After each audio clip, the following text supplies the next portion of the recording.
Тоқаев мырзадан өтінеміз. Амансыздар ма қазақ халқым? Мынау деген сұмдық қой. Мына неміспенен орыстан болған, неміспенен орыстан құралған қазмойынды ішкілерді елді билік басына отырғызып қойыпты. Бұл нағыз ой тоба, қандай ойланбастан істеп отыр бұлар, а? Қандай ойланбастан істеп отырсыңдар? Тоқаев мырза, көзіңді аш. Бұл жаңағы айтқаным, неміспенен орыстан құралған екі Россия менен қазақтың арасындағы тыңшы қазақтарды қырмасқа көзің жете ма? Көзің жете ма, Тоқаев? Қазақтарды қыру үшін жүр бұл.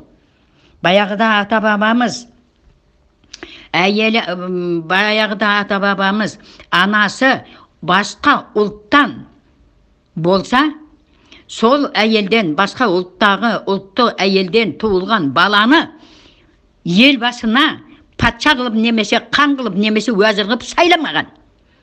Неге көзіңді ашпайсың ма, Тоқаев мырза? Мынау қазмойынды қазақты қыру үшін отыр ғой. Бұны құрту керек.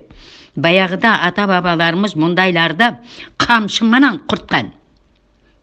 Өнен кейін қалқанмен құртқан. Неге біздің қазақтар, айналайын депутаттар-ау, мынау деген сұмдық қой. Нағыз орнына отырғызып қойыпсыңдар ғой мынаны. Қазақтарды қыратұғын, жер байлығымыздың барлығын жеп біткен.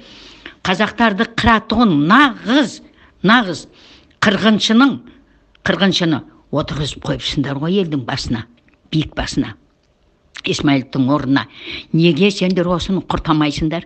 Құдай-ау, ата-бабамыз қалқанманан, қамшыманан құртқан ғой уақытысында. Қазір басқа да нәрселер бар ғой құртуға. Әбден, ойбай, мына Тоқаев мырза, көзіңді аш. Халықты қыру үшін отырғызып қойдың ба мынаны? Құрт. Бұны тек жолатпау керек. Бұны тағы басқаларының барлығының отставкаға шығар. Халықтың сұранымы осы. Бүкіл Қазақстан ата-аналарының атынан, қазақ халқының атынан сұранамыз. Мына қазмойынды араласты құрт. Жолатпа биліктің басына. Небір азаматтарымыз бар. Сізге жаны ашып, сізбенен бірге қызмет істейтін азаматтар бар. Көзі ашық, көңілі ояу, жоғарғы білімді, бірнеше тілді білетұғын. Тілді білгенменен, тағы айтамын, халықтың жағдайын, халықтың өмір сүруін, халықтың жағдайына жақсылық жасай алмаған адам еш қашан халықтың досы болып есептелмейді. Халыққа дос екен деп ойламаңыз. Сізге әлде де болса таза қазақ білімді, көзі ашық, жоғарғы білімді азаматты қасыңызға алыңыз. Сондай азаматтарымыз бар. Уәзір қылып, өтен сәлімді алыңыз. Сосын өкейін бүкіл жер байлықты жәкішіпке беріп қойыңыз. Уәзірлеріңіздің барлығын отставкаға шығарып, жаңалаңыз. Ақыр жаңалауды бастапсыз. Бұл бастамаңызды халық қолдайды. Өзіңіз бола беріңіз президент. Сізді өзі айдаймыз немесе пәлен түңін демейміз. Жақсылыққа бара жатырсыз. Жақсылыққа барған жолыңызды анықтаңыз. Жолыңызды тазалаңыз. Сондықтан сізден сұранатынымыз, мына қазмойынды сатқынды құртыңыз. Қазмойынды сатқынды құртсаңыз, одан басқаларының бәрі өзінен өзі құриды. Сондықтан сізден сұранатынымыз сол. Бұл екі мемлекеттің арасындағы қатшы, екі мемлекеттің арасындағы арна солдатып жеткізіп тұратығын. Міне, жер байлығымыздан тағы бір жерден таза темір шығып атыр екен. Ол тек қана Ресей мен Қытайға барып атыр екен. Не, қадағалайтын ешкім жоқ па?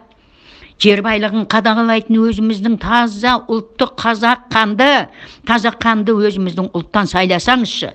Тоқаев мырза, сізден сұранатынымыз, егер сікілер осы күйінше қалатын болса, сіз халықтан жақсылық күтеді екен деп ойламаңыз.